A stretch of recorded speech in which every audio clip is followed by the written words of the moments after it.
The most common way that people negotiate with the IRD is actually not the most effective way to negotiate with the IRD. The most common way is they'll make a proposal and they will simply say, we can't pay, this is what we can pay, and this is how much time we need to pay. And it's, generally fits on a page. And usually we see those proposals are getting rejected. The best way to negotiate with the IRD is to tell a story, humanize the story. The people inside the IRD are human. They do have empathy. They do want to understand the situation.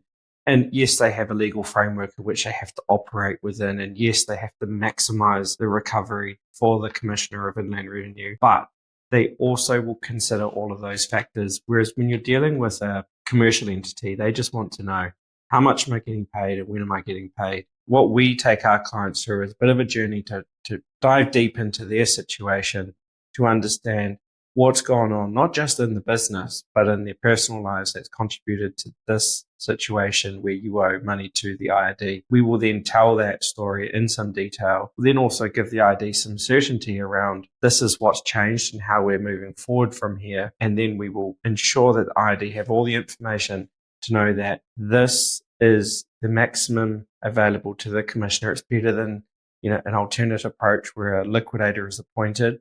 And so we will go through that approach with the IRD. If you owe money to the IRD, proactively deal with it. The IRD is enforcing tax debts at a huge pace right now. It's the highest liquidations in 10 years. That is being driven by the IRD statutory demand and liquidation process.